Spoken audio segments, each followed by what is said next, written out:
Astaghfirullah. Bismillahirrahmanirrahim. Assalamualaikum warahmatullahi wabarakatuh.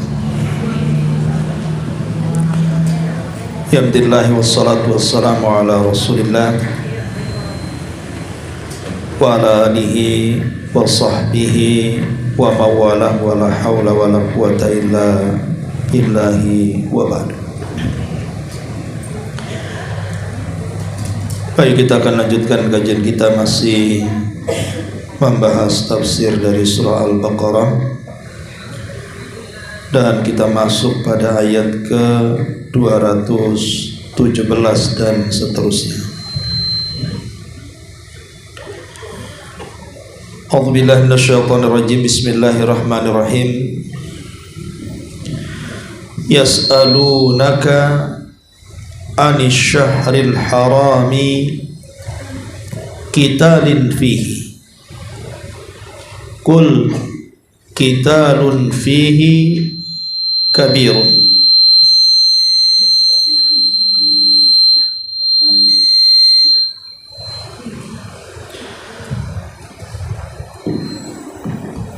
wa saddun an sabilillahi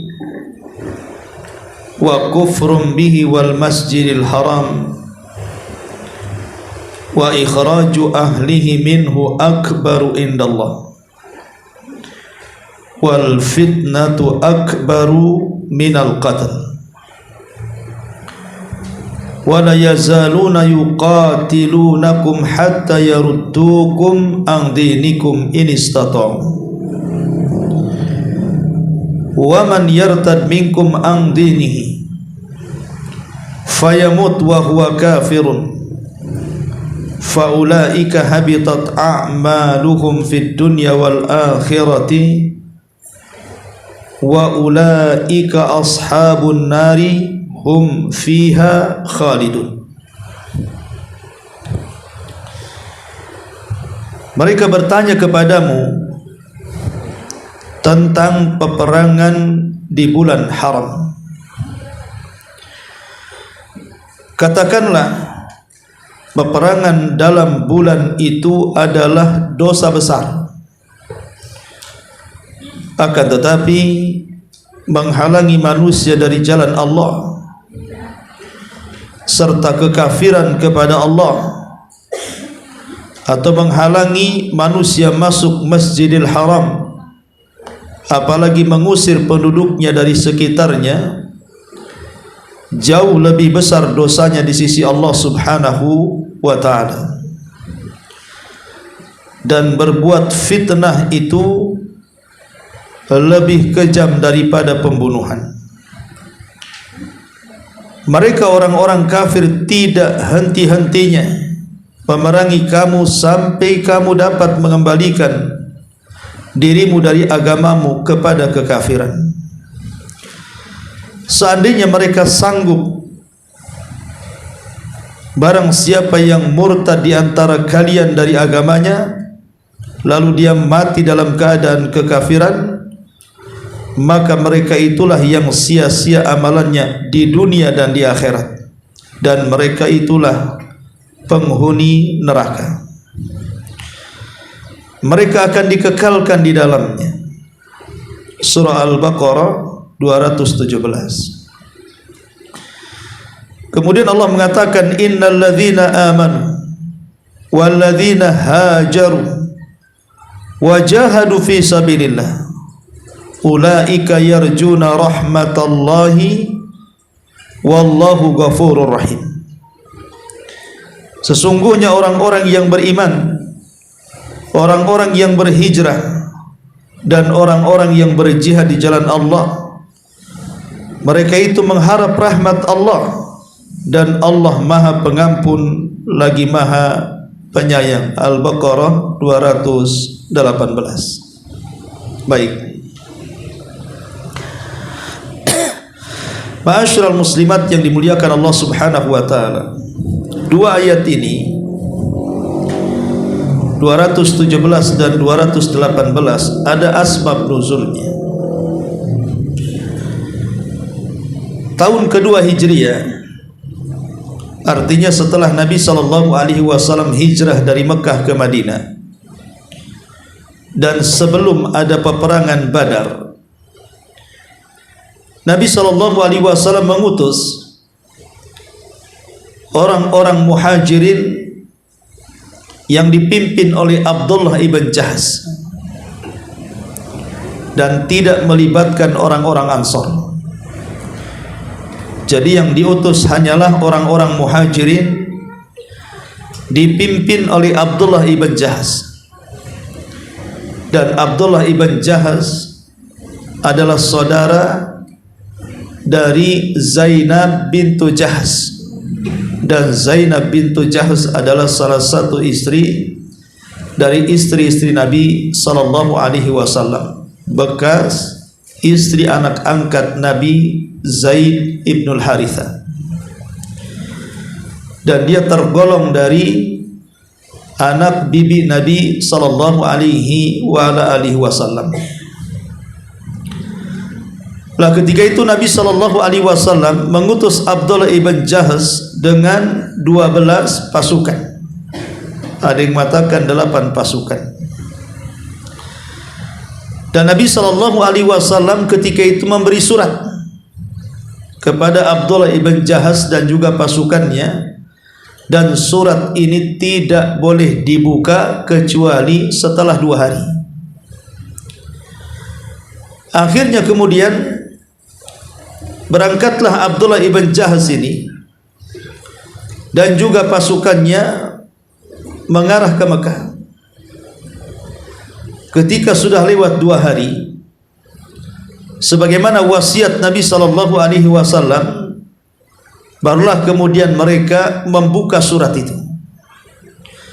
Ternyata isi surat itu, Nabi SAW memerintahkan kepada Abdullah ibn Jahsh dan pasukannya untuk menuju Nakhlah, dan Nakhlah itu letaknya antara Mekah dan Taif,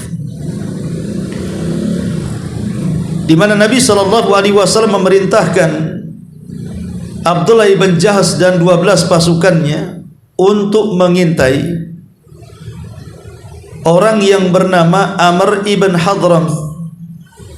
Amr ibn Hadrami yang membawa kafilah dagang dari Syam menuju Mekah.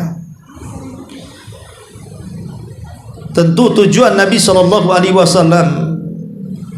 adalah ingin mengambil haknya kembali, yang dahulu sebelum hijrah banyak kekayaan orang-orang muhajirin dirampas oleh orang-orang kafir Quraisy saat mereka hijrah ke kota Madinah.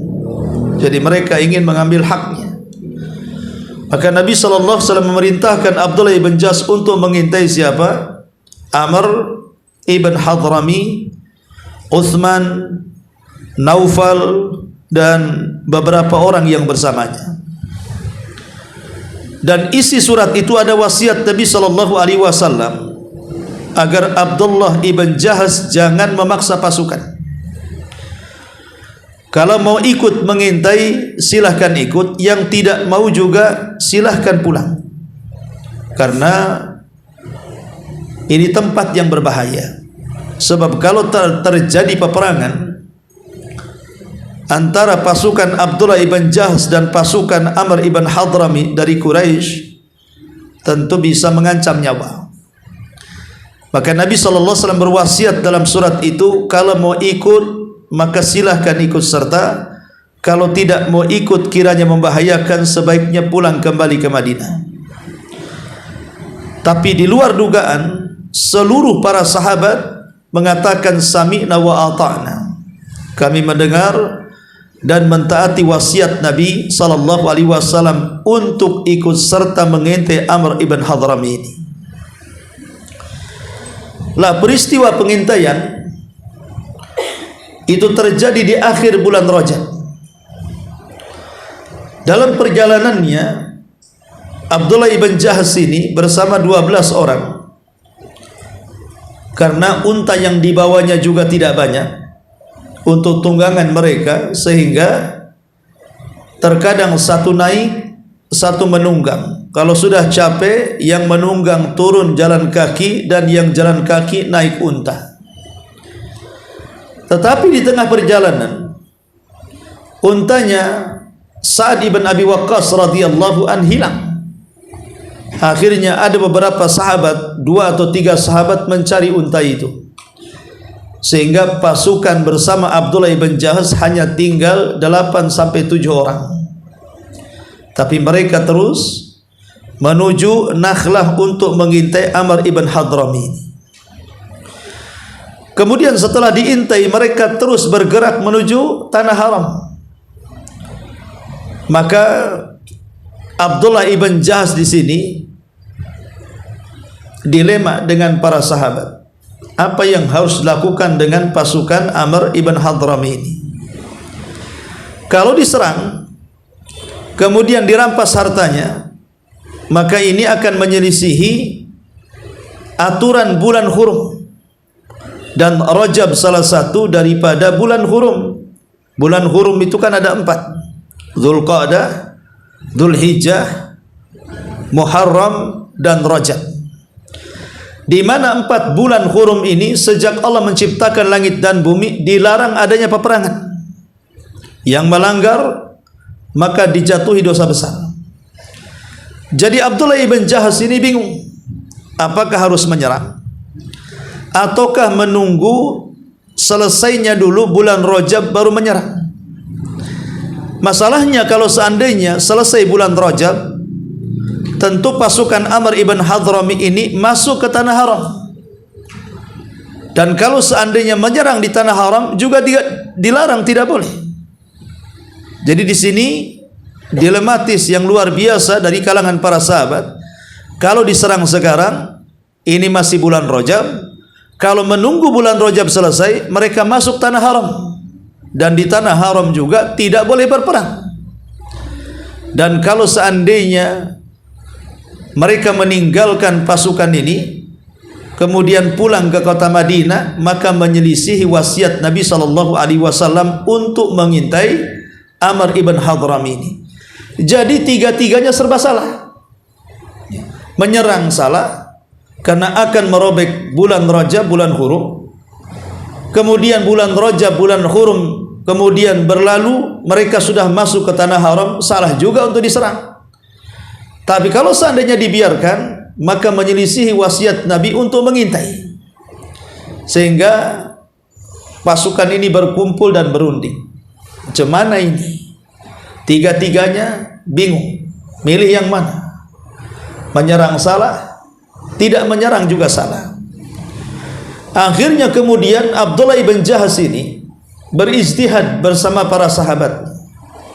Sudahlah, daripada kemudian kita menyelisih wasiat Nabi SAW, kita serang saja.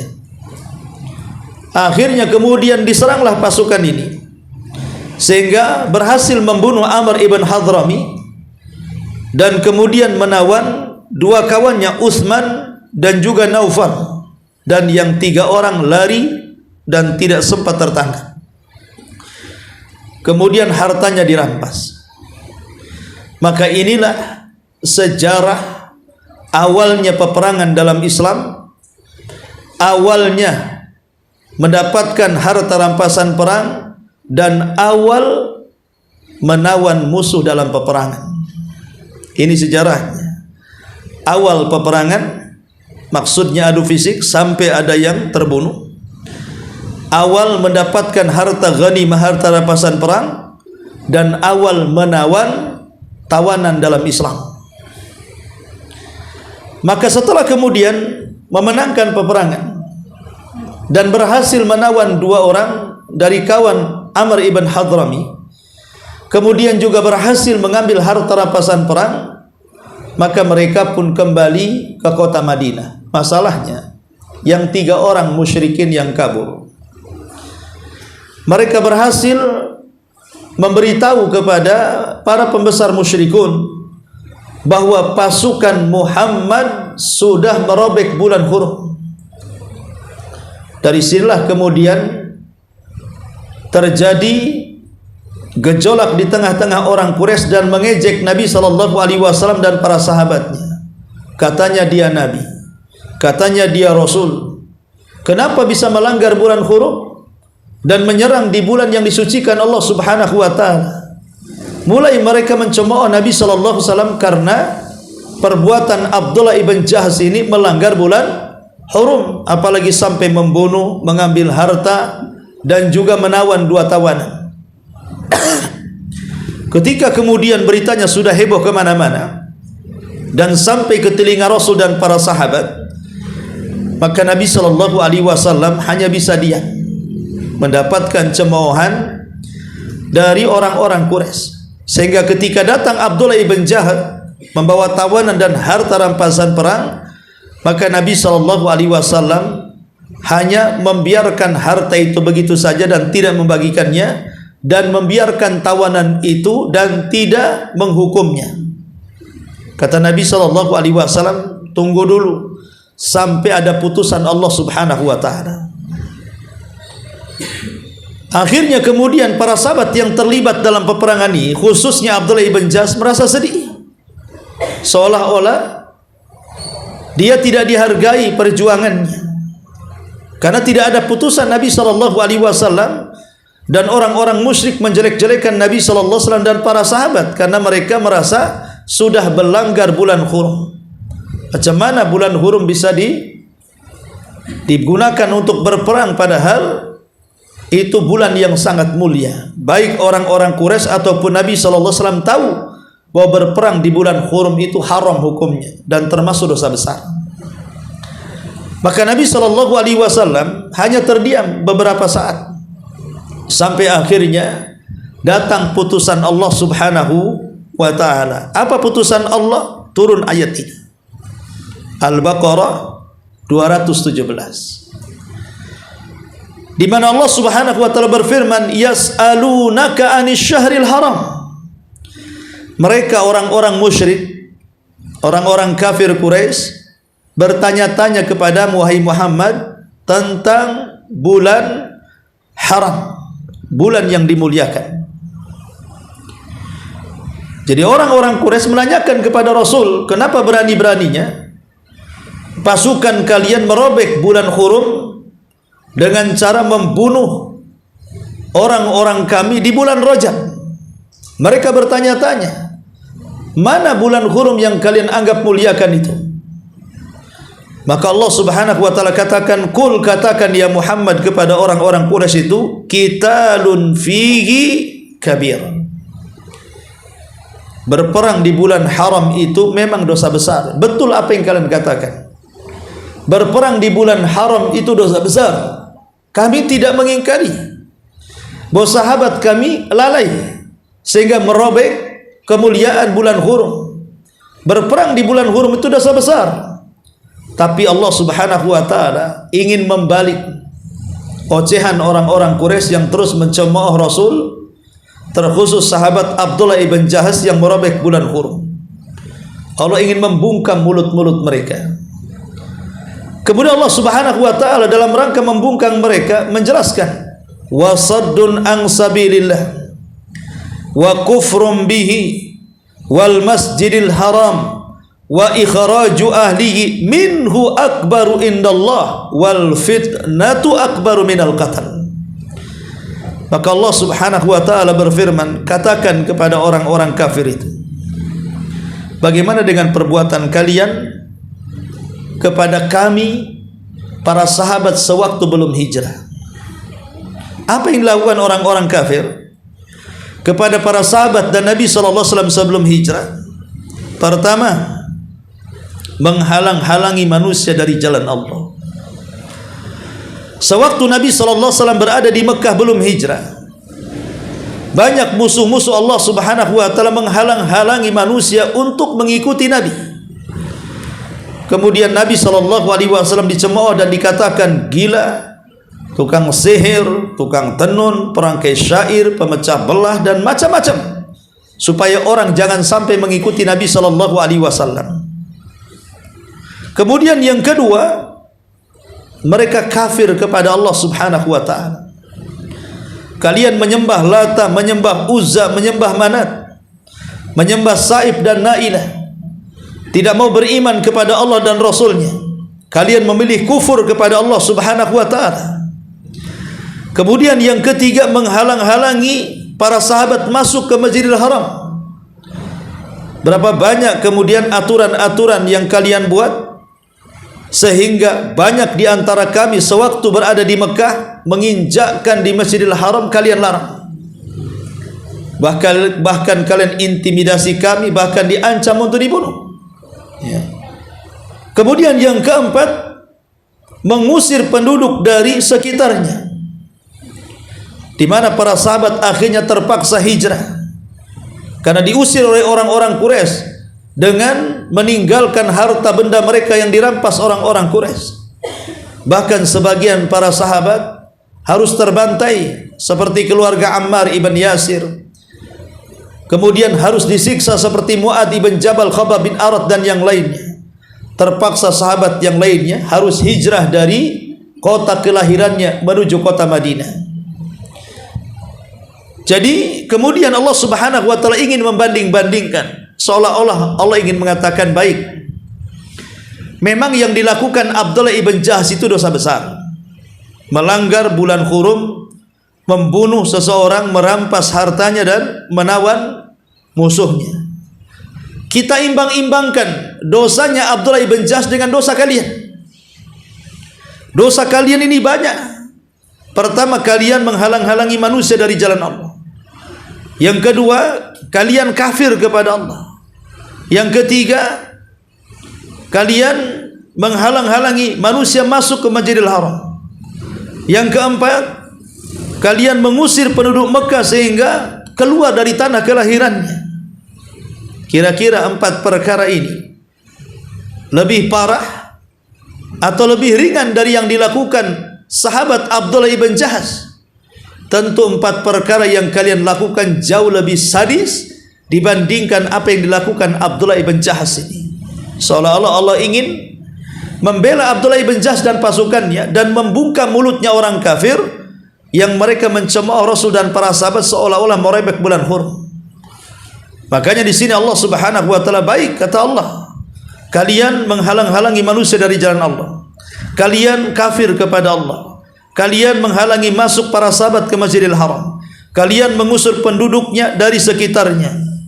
Kata Allah subhanahu wa ta'ala, maka dosa kalian jauh lebih besar dibandingkan dosanya Abdullah ibn Jahsh. Ma'asyiral muslimat yang dimuliakan Allah subhanahu wa ta'ala, inilah pembelaan Allah kepada para sahabat. Walaupun mereka salah karena berperang di bulan hurum, tapi itu karena ijtihad, di mana 3 perkara tidak bisa mereka pilih salah satunya. Kalau mereka menyerang, berarti menyerang di bulan hurum. Kalau mereka menunggu sampai hilang bulan hurum, mereka masuk ke tanah haram, sama juga menyerang di tanah haram. Tapi kalau mereka tidak menyerang, meninggalkan, sama saja menyelisih wasiat Nabi. Jadi mereka di atas dilematis yang luar biasa. Sebab itulah kemudian Allah menghargai ijtihad mereka. Akhirnya kemudian mereka beristihad menyerah, mengambil harta rampasan perang, menawan 2 tawanan dan membunuh pimpinannya Amr ibn Hadrami. Ma'asyiral muslimat yang dimuliakan Allah subhanahu wa ta'ala, kemudian Allah mengatakan, wal fitnatu akbaru minal qatl. Fitnah di sini artinya kekufuran dan kesyirikan. Jadi perbuatan kufur kalian, perbuatan syirik kalian, itu lebih besar dosanya dibandingkan pembunuhannya Abdullah ibn Jahsh. Ya. Di masyarakat kadang-kadang mengambil dalil ini. Fitnah di sini maksudnya memfitnah. Jangan memfitnah. Fitnah itu lebih kejam dari pembunuhan. Padahal fitnah di sini artinya kekufuran, kesyirikan, menghalang-halangi manusia dari jalan Allah, mengusir manusia dari tempat kelahirannya, itu fitnah artinya. Dan itu lebih kejam dibandingkan pembunuhan Abdullah ibn Jahsh kepada Amr al-Hadrami itu, karena dilakukan di bulan hurum. Maka Allah subhanahu wa ta'ala mengatakan, wala yazaluna yuqatilunakum. hatta yaruddukum an dinikum in istata'u. Mereka orang-orang kafir itu tidak akan henti-hentinya memerangi kalian wahai kaum muslimin sampai mereka dapat mengembalikan kalian dan kembali kepada agama kekufuran kalian. Jadi orang-orang musyrik, walaupun yang dilakukan mereka lebih parah dibandingkan yang dilakukan sahabat Rasul, tapi mereka akan merasa benar, sehingga mereka akan terus memerangi kaum muslimin bagaimanapun caranya, supaya mereka kembali kepada ajaran nenek moyang mereka. Dan itulah watak dan tabiat orang-orang kafir, baik Yahudi, baik Nasrani ataupun kaum musyrikin, yang Allah katakan walan taradha ankal yahudu walan nasara hatta tattabi'a millatahum. Tidak akan redha orang-orang Yahudi, orang-orang Nasrani untuk terus memerangi kalian sampai kalian mengikuti mereka. Kalau Yahudi dan Nasrani saja yang mereka punya nabi dan kitab benci dengan kita kaum muslimin, apalagi orang-orang musyrik yang tidak punya nabi punya kitab. Yang tidak punya nabi dan tidak punya kitab, tentu kebencian mereka kepada kita jauh lebih besar dibandingkan orang-orang Yahudi ataupun Nasrani. Tapi yang jelas bahwa Allah Subhanahu wa taala mengatakan, memberikan peringatan kepada kita kaum muslimin, ingat, jangan pernah terjerat dengan makarnya orang kafir.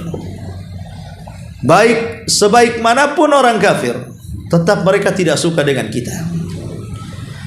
Makanya mereka akan terus merongrong kaum muslimin, minimalnya walaupun kita umat Islam tidak keluar dari Islam alias murtad, tetapi mereka berusaha menjauhkan kita selangkah demi selangkah dari agama kita.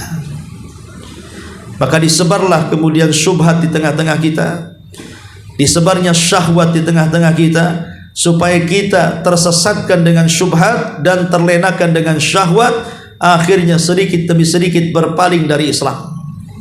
Itulah tujuan mereka. Tujuan mereka adalah menebarkan syubhat dan syahwat. Tapi Allah Subhanahu wa taala mengatakan inistata'u. In di sini memiliki makna nafi, artinya selamanya mereka tidak akan sanggup mengalahkan kaum muslimin. Walaupun mereka berusaha untuk memurtadkan orang Islam, mereka tidak akan sanggup. Maksudnya inistata'u itu artinya in di sini maknanya nafi. Mereka tidak akan sanggup melakukannya.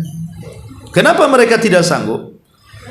Karena Allah Subhanahu wa taala berfirman di dalam Al-Qur'an bahwa Nabi sallallahu alaihi wasallam diutus itu kepada umat manusia untuk menampakkan agamanya dan mengalahkan agama-agama yang lainnya. Liyudhhirahu 'alad dini kullihi. Agama Rasul itu akan bersinar dan akan mengalahkan agama-agama yang lainnya. Ini adalah amrun qadari yang sudah ditakdirkan seperti itu. Makanya orang kafir walaupun mereka berusaha untuk menghancurkan Islam, maka Islam tidak mudah dihancurkan. Karena ada sekelompok orang yang ditolong oleh Allah Subhanahu wa taala, mereka tidak akan bergeming dengan fitnah dan mereka akan senantiasa mengalami kemenangan ketika melawan orang-orang kafir. Di mana Rasulullah SAW mengatakan, wala yazalu ta'ifatum min ummati zahirina 'alal haqq la yadurruhum man khadalahum hatta ya'ti Allah amrullah wa hum kadzalik. Akan senantiasa ada sekelompok kaum muslimin yang senantiasa ditolong oleh Allah. Mereka tidak akan dihinakan oleh orang-orang yang menghinanya sampai datang perkara Allah kepada mereka. Ini istata'u. Tetapi kemudian Allah mengatakan, kalau seandainya waman yartad minkum, mereka berhasil, orang-orang kafir itu menjadikan sebagian kaum muslimin murtad, maka Allah Subhanahu wa taala mengingatkan kepada orang-orang yang murtad, waman yartadid minkum an dini, siapapun yang murtad dari agamanya, fayamut, kemudian dia mati, wa huwa kafirun, di atas kekafirannya, faulaika habitat a'maluhum fid dunya wal akhirah, maka mereka dianggap telah sia-sia amalannya di dunia dan telah sia-sia amalannya di akhirat. Jadi Allah Subhanahu wa taala mengancam, sedahsyat apapun serangan syubhat dan syahwat orang kafir, jangan sampai murtad. Karena banyak kaum muslimin yang terlena dengan syahwat, terutama di kota Batam ini kan. Banyak wanita-wanita hanya kawin dengan orang luar negeri, Singapura, Australia, Inggris, atau laki-laki yang beragama di luar daripada Islam, hanya semata-mata mereka kaya, bisa membelikan rumah mewah, kendaraan bagus, tanah luas, uang banyak, mereka siap murtad. Mereka berpikir mendingan kafir kaya dibandingkan muslim kaya, katanya. Aneh kan itu ya. Jadi mereka itu ukurannya hanya dunia saja. Mereka terlena dengan syahwat. Ingat, Allah ancam di sini, siapa yang murtad kemudian mati di atas kekafiran, hancur lebur amalan kalian, rugi dunia, rugi akhirat. Makanya murtad ini kan macam-macam bentuknya, Bu. Pertama ada disebut riddatun bil i'tiqad, murtad karena sebuah keyakinan, seperti melakukan kesyirikan kepada Allah Subhanahu wa taala, menentang agama, menentang syariat, mengatakan Allah itu punya anak, mengatakan Allah itu satu di antara tiga Tuhan, dan begitu seterusnya. Itu namanya murtad keyakinan. Kemudian yang kedua ada namanya riddatun bil aqwal, murtad karena ucapan.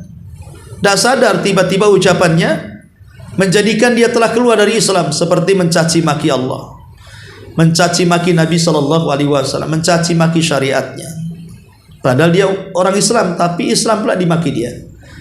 Padahal dia menganggap Tuhannya adalah Allah, tapi Allah pula dihina dia. Padahal dia mengaku Rasul adalah Nabi dia, tapi Nabi pula tak lepas dari makiannya, laknatannya. Maka ini datang murtad dengan ucapan. Kemudian yang ketiga, riddah bil af'al, murtad tanpa sadar dengan perbuatan, menginjak mushaf umpamanya kan. Ini murtad dengan perbuatan, sujud kepada berhala, ini murtad dengan perbuatan, dan begitu seterusnya. Termasuk juga yang keempat, ar-riddatu bitarki, murtad karena meninggalkan semua syariat, meninggalkan salat, meninggalkan zakat, meninggalkan puasa, meninggalkan haji. Syariat Islam ditinggalkannya satu persatu, dari yang wajib sampai yang sunnah. Itu murtad namanya, tidak mengakui syariat Islam. Lah, entah murtad keyakinan, entah murtad perbuatan, entah murtad perkataan ataupun meninggalkan, kalau dilakukan tetap saja dia keluar dari Islam. Maka orang yang keluar dari Islam menurut jumhur ulama harus ditangkap dan ditahan, kemudian kasih waktu 3 hari merenung. Kalau dia mau taubat, lepaskan. Tapi kalau setelah 3 hari tidak mau taubat, maka tegakkan had, bunuh dia dengan cara pancung. Kata Nabi SAW, man baddala dinah faqtuluh, siapapun yang mengganti agamanya, bunuh dia. Kalau seandainya dia berada di negara Islam yang berhukum dengan hukum syariat Islam. Ingat bahwa orang yang murtad itu sangat membahayakan, bahkan nerakanya level kedua terbawah setelah munafikin. Yang paling bawah sendiri nerakanya adalah orang-orang munafik. Kemudian level kedua terbawah orang-orang murtad. Kemudian level ketiga terbawah baru kemudian kafir asli. Jadi orang murtad lebih bahaya dibandingkan kafir asli. Kafir asli itu memang dari kecil dia Nasrani, dari kecil dia Yahudi, dari kecil dia Hindu, Buddha dan yang semacamnya. Maka murtad lebih parah. Kenapa? Karena dia sebelumnya dapat hidayah tapi memilih kesesatan. Kalau mereka kan memang sebelumnya nggak dapat hidayah, wajar kalau mereka di atas kekafiran. Tapi orang murtad kan sudah dapat hidayah, masalahnya kok dia malah kafir, sehingga dia lebih kurang ajar dibandingkan kafir asli. Makanya nerakanya nomor 2 terbawah setelah orang-orang munafikin, naudzubillah. Di sini Allah Subhanahu wa taala mengatakan, "Wa man yartadid minkum an dinihi fayamut." Kalimat fayamut, kemudian kalian mati di atas murtad. Di sini terjadi polemik antara pendapat Imam Syafi'i dan pendapat Imam Ahmad mengenai amalan orang yang murtad. Pamannya si A ini awalnya beragama Islam, kemudian nikah dengan si B yang beragama Nasrani, berpindahlah jadi Nasrani. Secara Islam amalan dia gugur dan batal. Kalau seandainya Allah takdirkan kemudian dia sadar, cerailah dengan suaminya yang murtad itu, yang agama Nasrani, akhirnya dia balik lagi ke Islam, bertobat.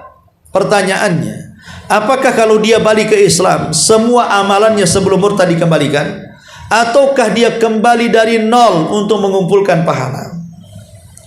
Menurut Imam Ahmad, maka semua amalan sebelum murtad ketika dia murtad habis semuanya. Maka kalau dia kembali ke Islam, maka kembali nol, tidak punya pahala. Maka dia harus berusaha mengumpulkan pahala kembali. Tapi Imam Syafi'i rahimahullahu ta'ala tidak. Kata Imam Syafi'i, kalau ada orang murtad, maka pahala sebelum murtadnya digantungkan. Kalau dia tidak kembali, maka akan hilang. Tapi kalau dia kembali ke Islam, artinya bertobat, maka akan dikembalikan.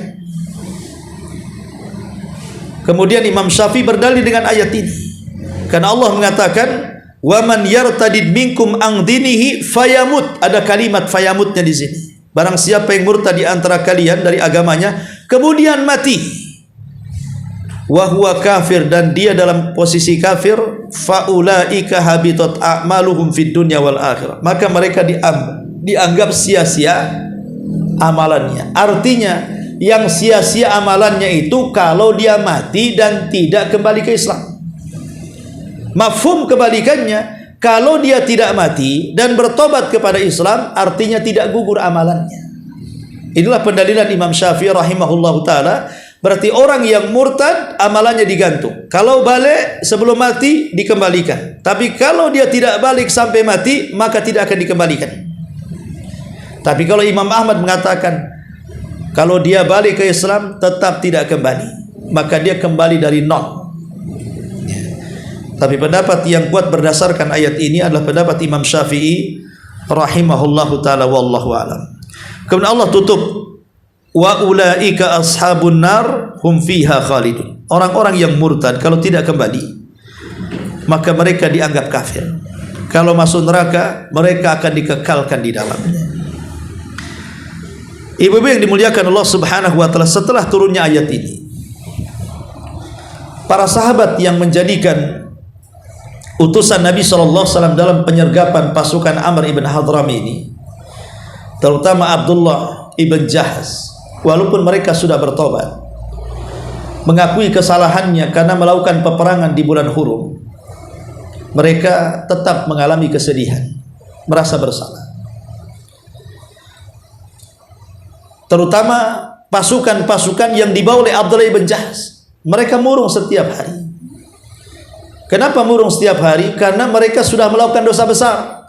Sebagaimana Allah mengatakan, kul qitalun fihi kabir. Katakan, peperangan di bulan haram itu adalah dosa besar. Itulah yang mereka menjadi berat hati. Walaupun mereka sudah bertobat, ada pembelaan dari Allah, tapi mereka masih belum bisa menerima kenyataan. Mereka sedih. Kesedihan itulah maka Allah Subhanahu wa ta'ala menghibur mereka dengan menurunkan At-Taubah 218-nya. Innal ladzina amanu wal ladzina hajaru wajahadu fi sabilillah ulaika yarjuna rahmatallah wallahu ghafurur rahim. Orang-orang yang beriman, maksudnya Abdullah ibn Jahaz dan 12 pasukannya atau 8 pasukannya. Wal ladzina hajaru, mereka sudah melakukan hijrah dari Mekah ke Madinah. Wajahadu fi sabilillah, dan mereka juga telah melakukan jihad. Jadi di sini ada pengakuan dari Allah Subhanahu wa taala bahwa penyerangan Abdullah ibn Jahaz kepada Amr al-Hadrami itu Allah tetapkan itu bagian daripada jihad. Walaupun dilakukan di bulan haram, Allah sudah menganggap itu bagian jihad. Artinya bagian jihad itu dapat pahala. Allah hibur dengan ayat ini. Kenapa dapat pahala? Karena mereka sebenarnya tahu bahwa hukumnya itu dosa besar, tapi tidak ada pilihan. Dan menurut mereka itulah yang terbaik, menyerang, mengambil harta rampasan perang dan menawan, sehingga tidak menyelisih wasiat Nabi SAW. Maka Allah Subhanahu wa taala ingin membuktikan kejujuran iman mereka dengan menyebutkan 3 perkara: iman, hijrah, jihad. Siapa yang terkumpul 3 perkara, maka telah dianggap jujur imannya. Iman, hijrah, jihad. Dan Abdullah ibn Jahad dan juga 8 pasukan atau 12 pasukannya masuk pada kategori 3 perkara. Mereka orang-orang yang beriman, mereka orang-orang yang hijrah dari Mekah ke Madinah, dan mereka orang-orang yang jihad. Dan saat mereka jihad, ulaika yarjuna rahmatullah, yang mereka harapkan tidak lain kecuali rahmat dari Allah, kebaikan dari Allah Subhanahu wa taala. Adapun yang mereka sudah lakukan, melakukan peperangan di bulan hurum, Allah sudah ampuni dosa-dosanya, sehingga Allah tutup ayatnya, wallahu ghafurur rahim, dan Allah Maha Pengampun lagi Maha Penyayang. Inilah diantara 2 ayat yang menjelaskan tentang kisah pertama peperangan dalam Islam, kisah pertama ghanimah dalam Islam, dan kisah pertama penawanan dalam Islam. Dan di sini juga ada faedah yang bagus sekali tentang keagungan bulan Hurum, bahwa bulan Hurum itu adalah bulan yang sangat mulia. Siapa yang mengagungkannya, maka dia akan diagungkan Allah. Siapa yang memuliakannya, maka dia akan dimuliakan Allah Subhanahu wa taala.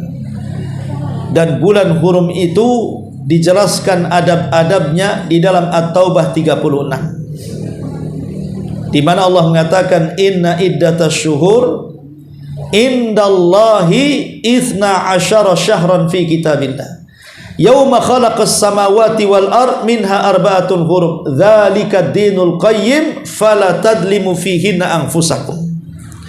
Sesungguhnya bilangan bulan menurut ketentuan Allah saat menciptakan langit dan bumi adalah 12 bulan. Dari 12 bulan itu Allah kecualikan ada 4 bulan hurum, dan itulah ketetapan Allah dan ketetapan agama Allah yang lurus. Maka janganlah kalian melakukan kezaliman di 4 bulan hurum itu. Kemudian Rasul menyebutkan dalam khutbah yang panjang ketika berada di Hajjatil Wada di padang Arafah, Rasul mengatakan maksudnya 4 bulan hurum itu Dzulqa'dah, Dzulhijjah, Muharram, dan bulan Rajab. Siapa yang melakukan kejahatan, bermaksiat, kemungkaran, maka dosanya akan dilipat gandakan. Siapa yang melakukan kebaikan, amal saleh, sedekah, salat, dan yang semacamnya akan dilipat gandakan pahalanya. Dan jangan sekali-kali melakukan kezaliman. Dan sezalim-zalimnya kezaliman adalah kesyirikan, kemudian bid'ah, kemudian dosa besar, kemudian dosa kecil, kemudian meremehkan amalan-amalan yang baik. Maka jangan dilakukan di bulan hurum. Baik, inilah diantara catatan tafsir dari surah Al-Baqarah 217 dan 214. Baik, sampai di sini. Kalau ada yang mau bertanya silahkan kita buka tanya jawab.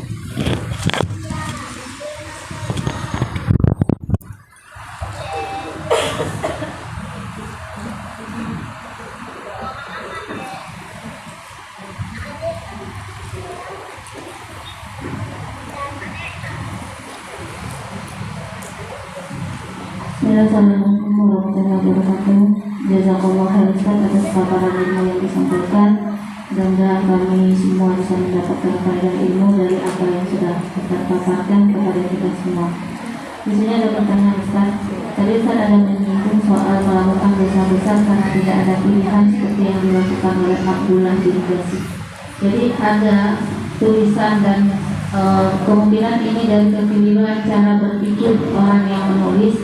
Dia mengatakan dia terpaksa menjadi seorang wanita pelaku karena dia harus mencari biaya pengobatan orang tuanya yang sangat besar di rumah sakit, dan dia mengaitkan dengan kisah yang seperti yang dilakukan oleh Abdullah bin Jasir.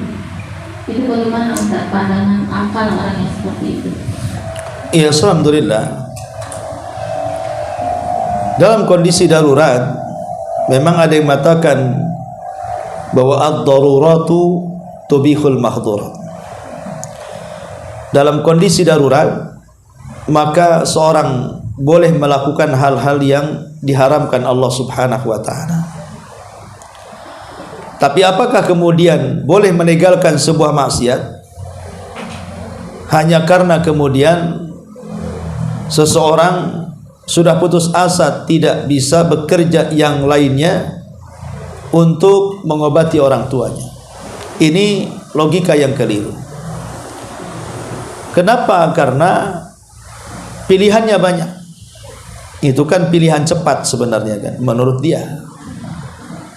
Tapi sesungguhnya kalau dia yakin dengan takdir Allah, takdir dengan rizki Allah Subhanahu wa ta'ala, dia tidak mungkin terjatuh pada perbuatan zina atau yang semacamnya.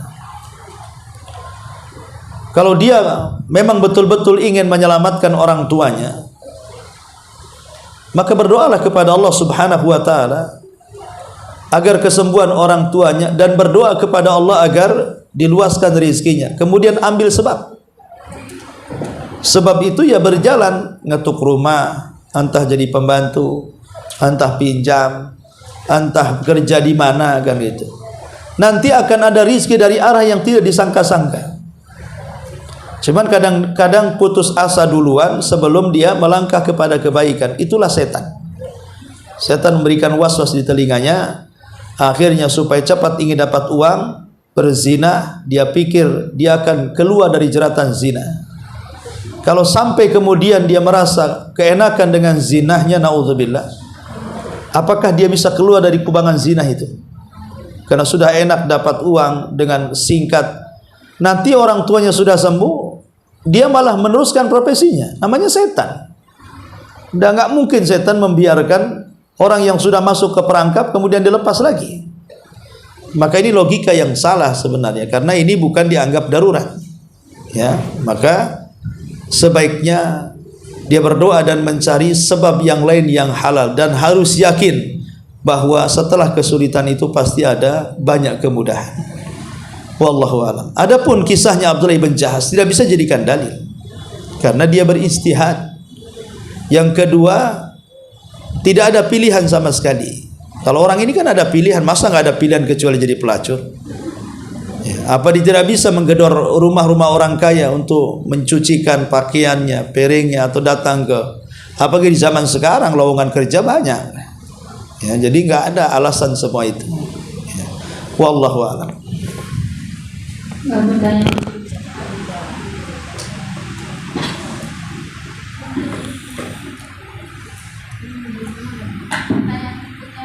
Begini, ketika saya pernah ingin berhijrah meninggalkan tempat pekerjaan yang campur baur antara laki-laki dan perempuan, di mana pakaian seragam yang digunakan itu menggunakan celana panjang, tetap menggunakan hijab, cuma hijabnya pendek.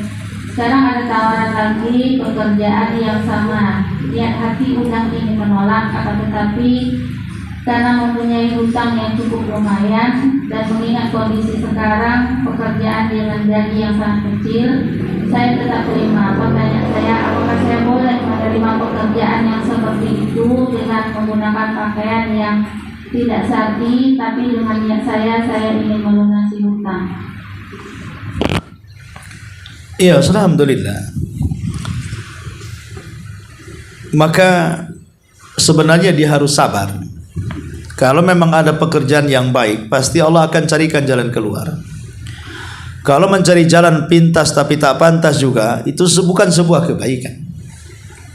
Sekali lagi, jangan mengorbankan akhirat demi mengejar urusan dunia. Sebaiknya bersabar dengan yang ada, atau memang kalau memang bisa dinego dengan berpakaian yang sesuai dengan syar'i, coba nego dulu. Ya, dan asal pekerjaannya halal, tidak ada ikhtilat dan yang semacamnya. Kalau memang tidak bisa, maka tinggalkanlah karena Allah. Karena barang siapa yang meninggalkan sesuatu karena Allah, yakin Allah pasti akan mengganti dengan yang jauh lebih baik.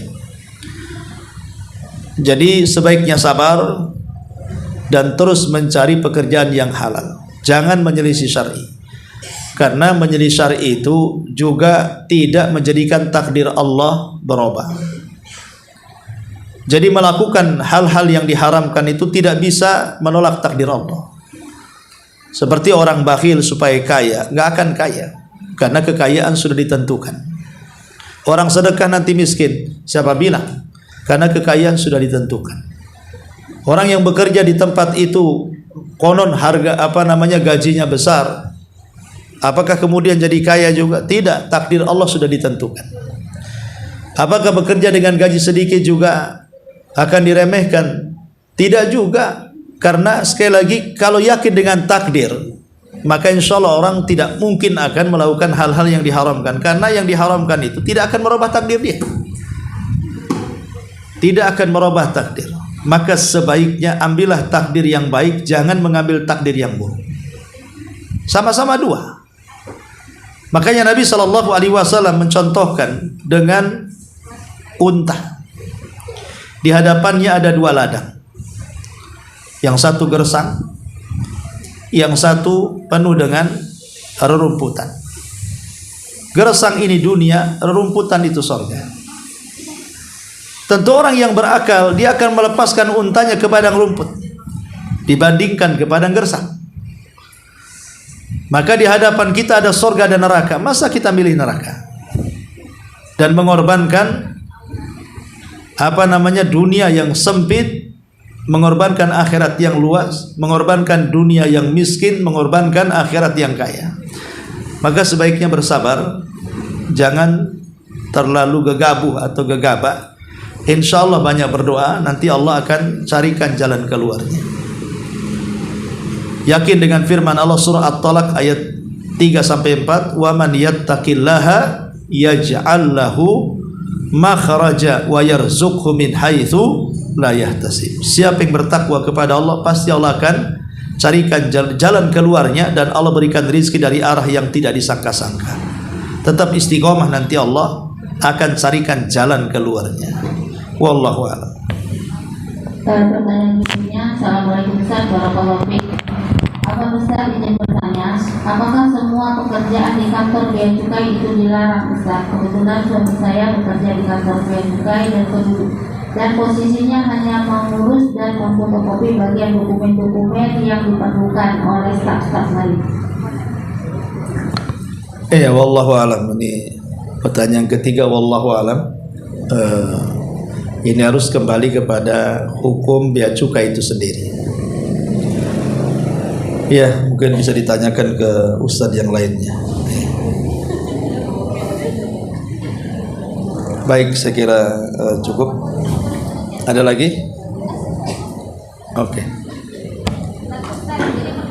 Ini Ustadz, saya habis melahirkan. Assalamualaikum warahmatullahi wabarakatuh. Barakallahu fiik Ustaz. Saya baru melahirkan, dan ketika di hari ke-7 saya tidak bisa akikah karena kebetulan saat itu ada kondisi keluarga yang sedang mengalami musibah kematian.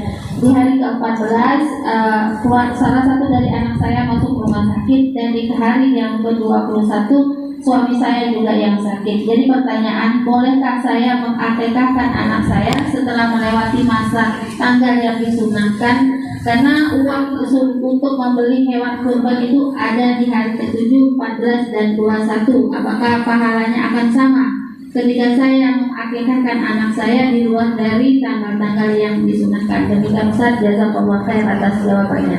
Iya, alhamdulillah. Tentang masalah akikah, memang terjadi khilaf ulama yang tidak bisa mengakikahi anaknya lewat dari 7 hari, tidak disyariatkan akikah. Karena hadis yang ke-14 dan 21 itu lemah hadisnya, tidak sahih. Tapi ada yang mengatakan bahwa akikah itu yang paling afdol hari ke-7, memberi nama, mencukur rambut, dan menyembelih. Tetapi bukan berarti kemudian setelah tanggal 7 kelahiran tidak boleh akikah, boleh. Bahkan kalaupun sudah tua seperti ibu-ibu ini, dan orang tuanya dulu belum mengakikahi, usianya sudah 40, 50, boleh. Itu pendapat yang kuat, wallahu a'lam. Boleh ya, kalau ibu belum diakikahi, akikahi. Ibu kan satu, kalau bapak dua. Wallahu a'lam.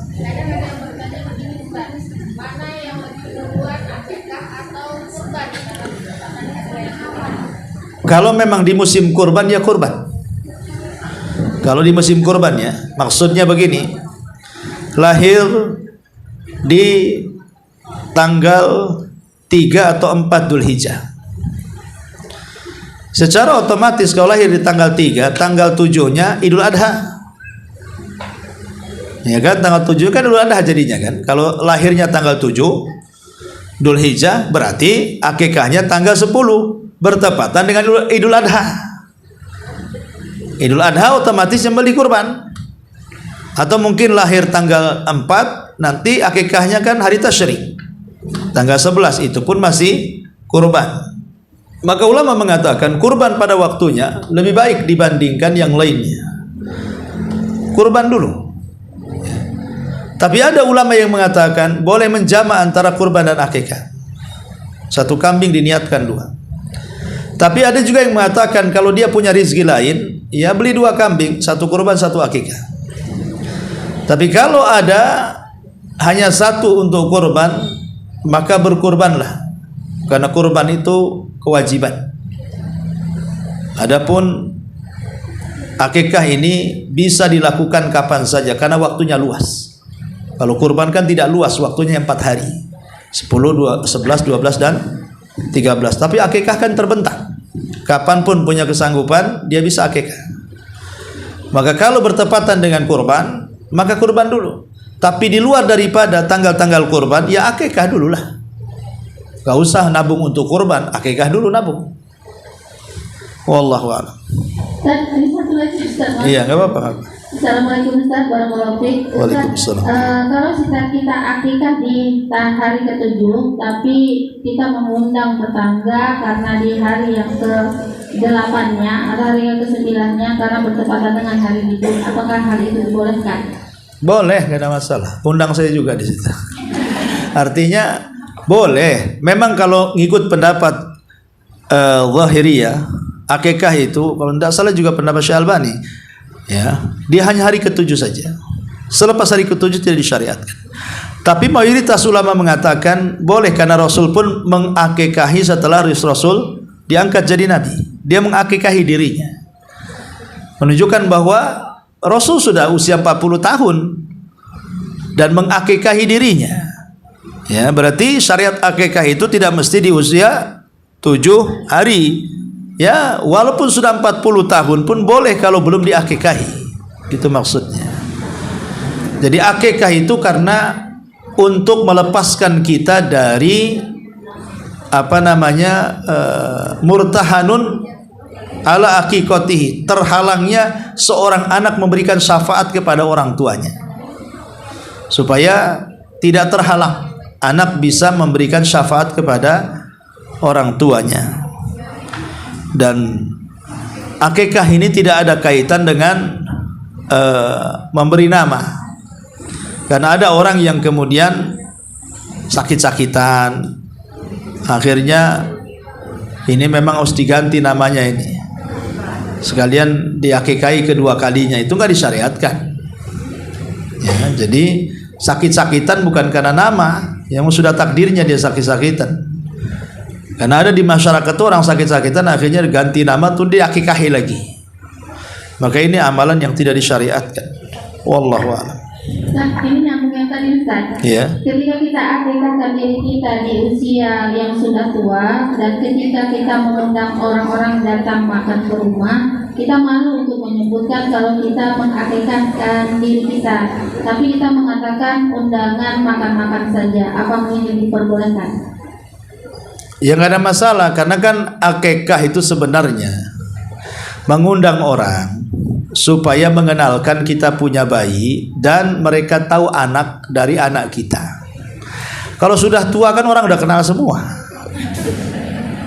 Ngapain dikenalkan lagi sama tetangga, bosan dengan dia kan gitu. Udah kenal sih namanya, ya sudah makan-makan aja. Tujuan akikah itu supaya orang tidak curiga kita punya bayi. Kemudian yang kedua supaya tetangga tahu nama anak kita. Kalau memang orang sudah tua ya kan sudah kenal semua, nama sudah kenal semua, nggak perlu diperkenalkan lagi. Cukup dengan niat kita akikah saja, insya Allah Allah sudah tahu. Kalau itu merasa malu, ya. Wallahu alam. Insya Allah syariat Islam ini mudah, tidak perlu dipersulit. Subhanakallah bihamdika, asyhadu an la ilaha illa anta astaghfiruka wa atubu ilaik. Allahu taala alam. Assalamualaikum.